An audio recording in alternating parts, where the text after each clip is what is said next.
welcome to another installment of the Fragments Silicon Reviews. Four reviews up this week. The first of which is a game called Void Cube Runner. Yeah, that's a pretty good assessment of what this game aspires to be. You are in a So, Adam, void. I have a bone pick to you. We had a game that was supposed to be this week's game for everybody or something, and it didn't work.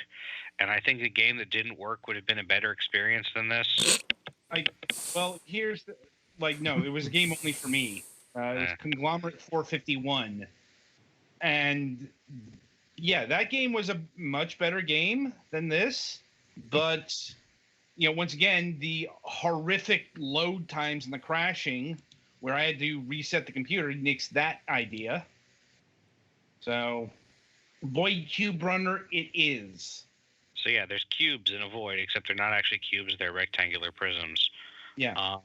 And then you run down a runway and jump in some kind of parabolic arc. And the point of the game is to land on the cubes and then automatically jump off of them. And allegedly you can wall run and shit. Except for most of the cubes don't have collision detection, and your only controls are mouse look and drift left and drift right. Uh-huh. Yeah, that you can't change your distance at all. You can't cut your jump short or go further. Yeah. Indeed. And it's practically monochrome and first person, so you have little, if any, sense of depth perception. Mm-hmm. So yeah, the game has a guide as one of the main options of the main menu that just pops up a window to the Steam guide. And the guide, officially written by the guy who put the game up, I guess, says after 200,000 points, because you gain points as you gain distance or something, the game becomes more playable. I have never successfully gotten to 200,000 points. I barely successfully bounced in this game. I got to negative 20,000 points once by trying to turn around as soon as I jumped.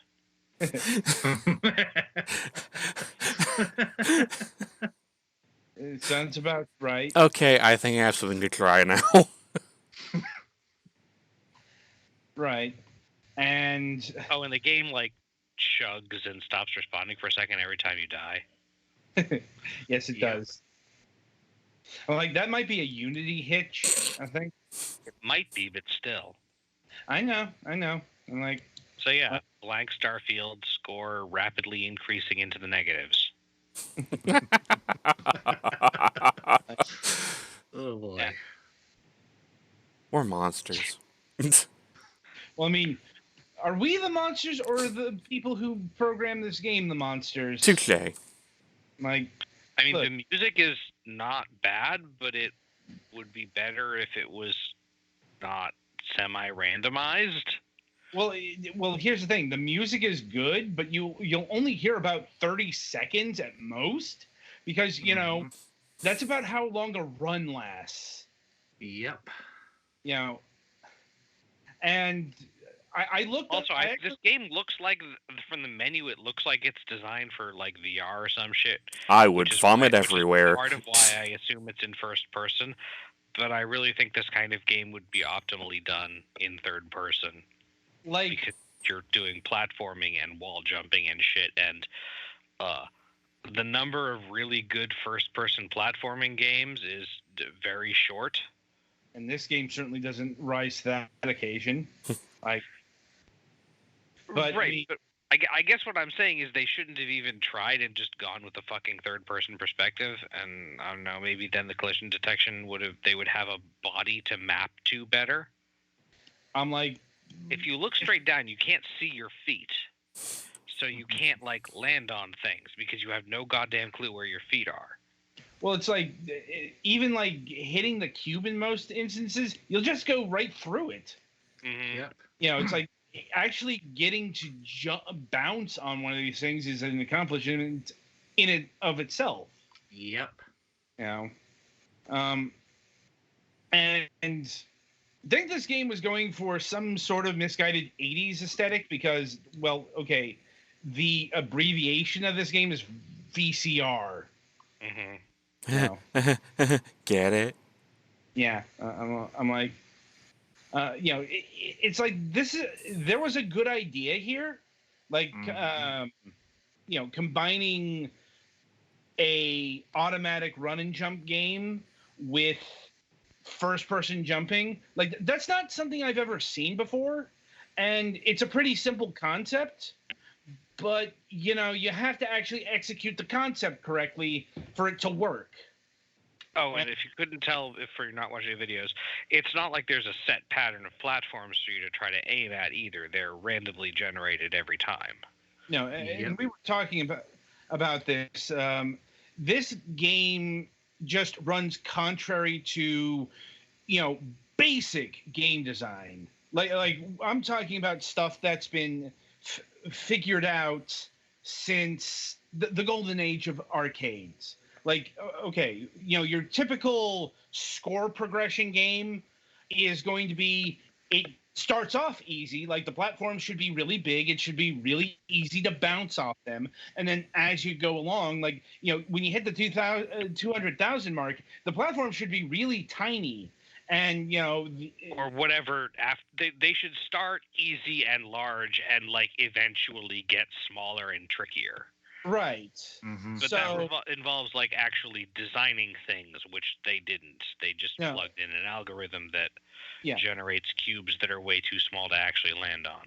Or wait, it's like yeah, and apparently like there is some of that according to the guide. Like apparently the farther along you go, the more difficult it is to control. I'm like, well, it said something about like airplanes come and push you around. yes, I saw something about that, and maybe that is a thing that happens later on in the game, but none of us got anywhere remotely close to that because I managed to get my feet on a platform once, and the platform was about a foot long, and therefore I did not get much of a jump after it, and there was nothing to land on after that I could reach, so. Right. Like, I mean, assuming feet. For all I know, you're supposed to be playing as someone on a unicycle. It's as valid as anything else. Like, I mean, this game is complete abstraction. Like, outside of like the thing that you do, the thing that you jump on, and that kind of thing. Like who you are. Once again, you are a person. Maybe you're a cube yourself. We don't know. Like, you could be anyone or anything. That doesn't really matter. The point is, you're here to run. You're here to jump off cubes. End of story. But and the central thesis statement of this review is, it had one job, and it failed in that job. I mean, it's a decent looking game. Like, it's a minimalistic art style, but it pulls it off pretty good.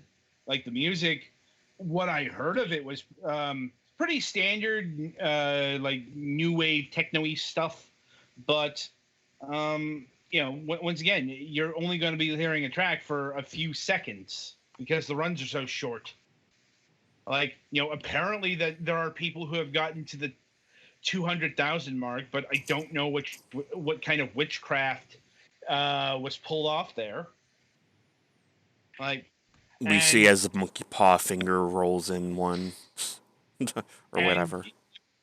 And I'm going to note that the developer of this game probably knows some of the criticisms that have been levied about this thing in the past, because it's like the first thing on the Steam page says, important, this game is for skill-based game lovers. If you do not like skill-based games, we do not recommend you play. I'm like, see, I would agree with that if skill were any sort of factor here.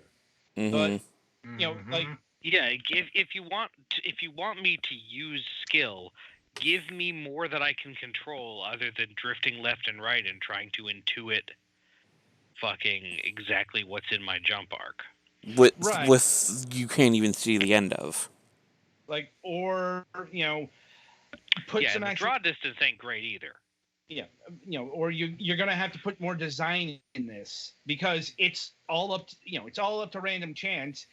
Even getting around the whole collision detection problem, like the game's too random and too shit to actually pull off a skill based. Like, Mm-hmm. I don't know how hard it is to make a game of this nature. I imagine it's a bit more intensive than some of the other uh, games of not good designation that we've played.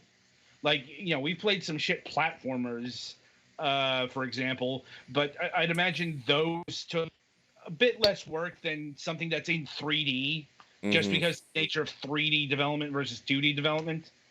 But you know, whatever the story is behind this game, I just know it didn't work out well. It's unfortunate, but it happens. And this game is probably going to have a seat at the table of the worst in show at the end of the year if we remember it. Mm-hmm. Yeah. I mean, there have been games where oh yeah, that we just pass over it. But anyway, so yeah, I think that'll about do it for Void Cube Runner here. Be sure to tune in after the break as we'll be hitting Skellboy for the Nintendo Switch.